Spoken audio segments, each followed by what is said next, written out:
The British Broadcasting Corporation, otherwise known as the BBC, is the official open telecaster of Britain. In any case, it professes to be free of the British government and won't stop for a second to squeal on the last at whatever point it gets the chance. Thinking about its notoriety, there are some really intriguing realities about the BBC. For example, the BBC has anticipates how it will report the passing and entombment of Queen Elizabeth II. This is despite the fact that the sovereign is as yet fit as a fiddle. It additionally endured the first on-air hacking occurrence, when restricted a melody since audience members regularly applauded to its verses, and began playing popular music after a homicide. 10. The BBC rehearses the Queen's death every year. Since the 1960s, the British government has kept up an arrangement code named Operation London Bridge. The arrangement subtleties the activities of the British government following the passing of Queen Elizabeth II. Apparently, her demise will be reported to the PM with the sentence, "London Bridge is down." The BBC used to be the main news office to get data about the passing of an illustrious. Be that as it may, this time, it will get the news simultaneously as different news organizations. Each BBC channel will tune to the BBC Channel 1 to rebroadcast news about the sovereign's death. BBC supporters are constantly arranged for this communicated. Truth be told, BBC stations consistently have dark ties their moderators can put on before detailing the news.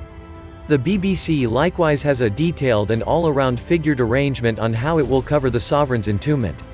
It has arranged everything about the area of each camera down to the situation of the camera links. It even has subtleties on the area of each tree limb that could impede the cameras. The BBC practices how it will report the passing of the sovereign in any event once every year. It additionally practices how it will report the updates on the passing of different royals like Queen Elizabeth's better half Prince Philip. In one case, the BBC practiced how it would report the updates on the passing of Prince Philip in an imaginary situation in which he was shot by his child while chasing. 9. The BBC once reported that there was no news. The BBC is renowned for its news. In any case, it is additionally well known for not announcing the news.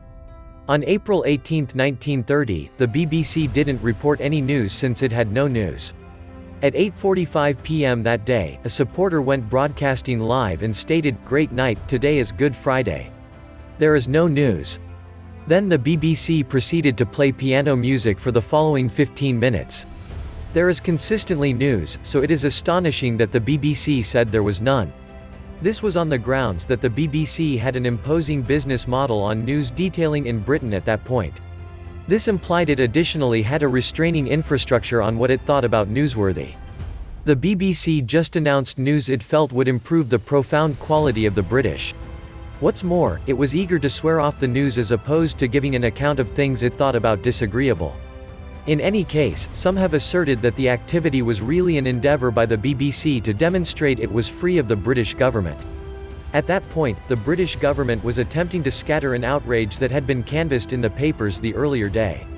The papers didn't print on April 18 since it was Good Friday, so the administration most likely changed to utilising the BBC to advise residents regarding their position. Nonetheless, the BBC could have chosen to not report the news at all as opposed to report news to help the legislature.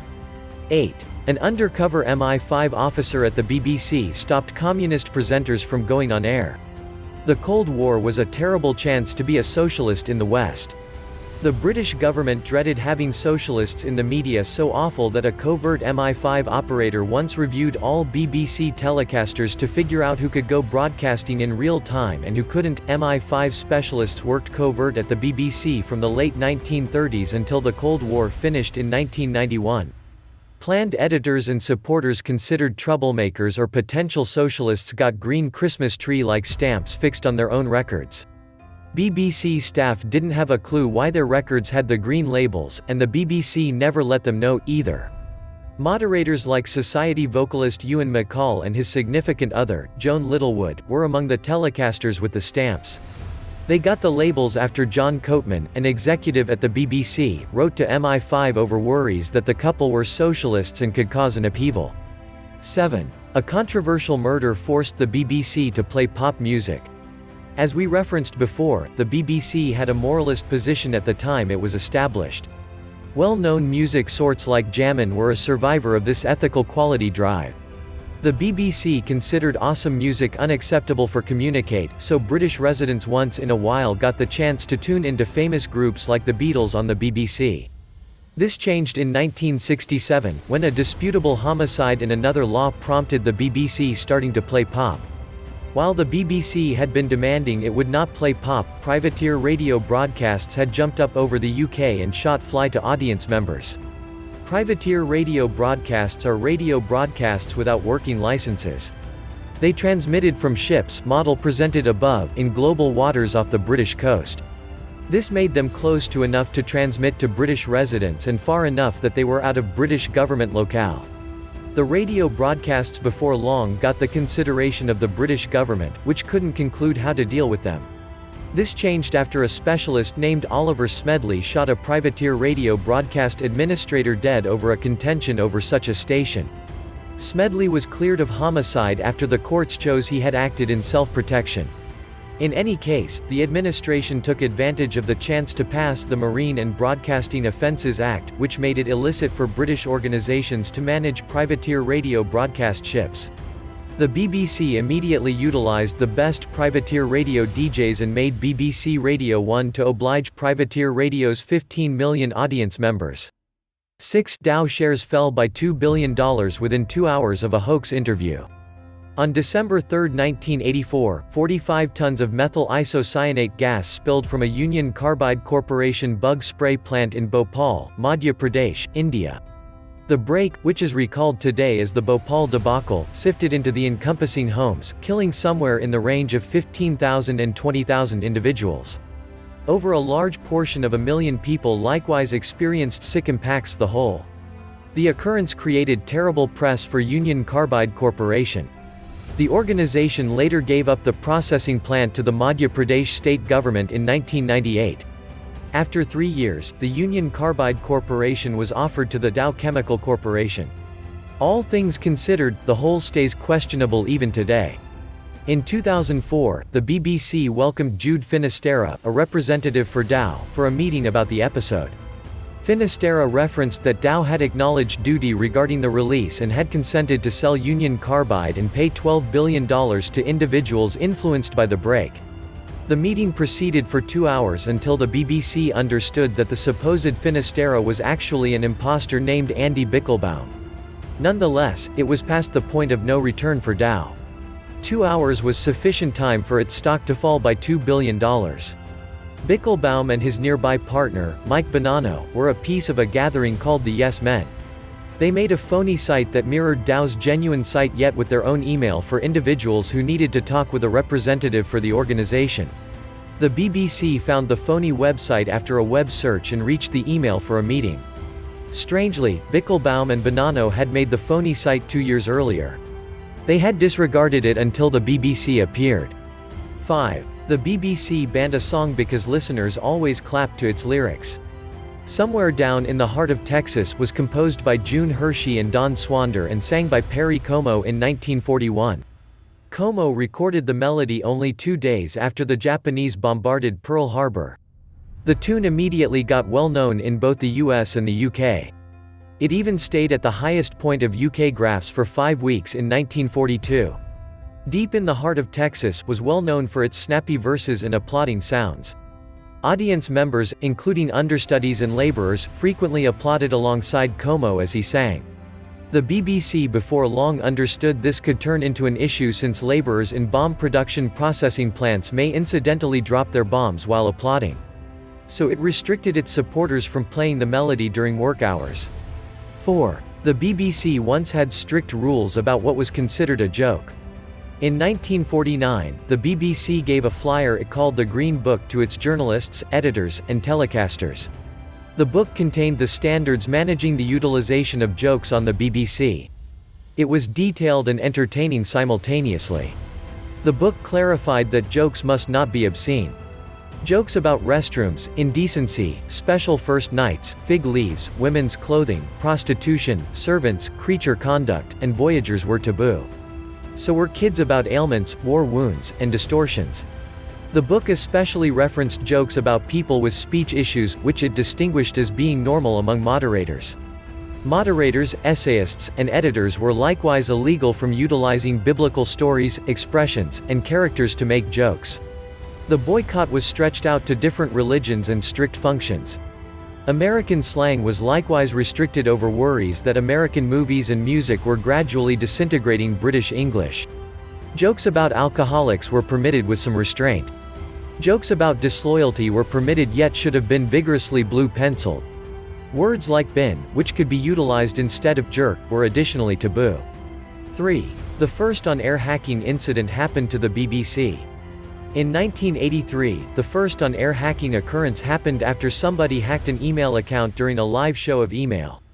Email was still new at that point, and the BBC was attempting to teach watchers about its preferred position over the customary letter. Moderators Ian McNaught-Davis and John Call signed into an email on live TV to locate a "Joyful Privateer's melody" transferred by somebody who had signed in before them. The occurrence was humiliating for British Telecom, the supplier of the Telecom Gold email administration associated with the hack. English Telecom showcased its email administration as being secure. It blamed the BBC for intentionally organizing the hack to decimate its business. The BBC denied the allegations. The email secret word is accepted to have been undermined when the program maker presented it to Call before the show while the amplifier was on. One of the show visitors most likely heard the secret phrase and passed it to a companion outside the studio. The companion signed into the email and left the melody and different messages. 2. The Zircon Affair. In 1985, the BBC employed independent columnist Duncan Campbell to uncover the subtleties of a few things and occasions the British government was escaping its residents. The BBC wound up with a 6-section arrangement it called Secret Society. 2 scenes of the arrangement were especially harming to the administration. One uncovered insights concerning a £500 million covert agent satellite called Zircon. The Knowledge Network had covertly constructed the satellite without illuminating individuals regarding Parliament or the Public Accounts Committee, which was set up to screen the spending of government reserves. The other harming scene uncovered mystery boards of trustees of Parliament that settled on government strategy away from according to general society. The 6-section narrative should be communicated in 1986. Be that as it may, the administration discovered and requested an assault on Duncan's home and the BBC's Scotland Home Office. The legislature held onto accounts of the 2 most disputable scenes. Be that as it may, Duncan later expounded on the subtleties of the held onto scenes in a segment for The New Statesman. The scene about the Zircon satellite was later discharged to the BBC and was communicated in 1991. The other scene about the mystery parliamentarian boards of trustees stays with the legislature. 1. The BBC is funded by a license fee paid by British residents. Numerous individuals outside Britain probably won't understand that the BBC is supported by the British government with a yearly permit charge paid by British inhabitants who own TVs in their homes or download or watch BBC programmes on iPlayer. The expense is as of now fixed at £154.50 every year. This is the reason the BBC has figured out how to remain ad-free and autonomous of investors and, as the BBC claims, government control. The sum is payable by British inhabitants regardless of whether they don't watch the BBC on their TV. It is additionally payable in the event that they stare at the TV on their telephones, tablets, PCs, or whatever else. Occupants who won't pay the permit expense have wound up with criminal records and fines up to £1,000. In 2012, 180,000 individuals showed up in courts for declining to pay the permit. 155,000 got a criminal record with a request to pay a fine. Inhabitants who would not pay the fine have gotten prison time. Starting at 2014, it was accounted for that 70 individuals were sent to jail each year for declining to pay the fine. Notwithstanding, the enormous number of individuals showing up in courts drove individuals from Parliament to propose changing the offence from a criminal to common one. We're at the end of this video. If you like the video, don't forget to comment, like the video and subscribe to the channel.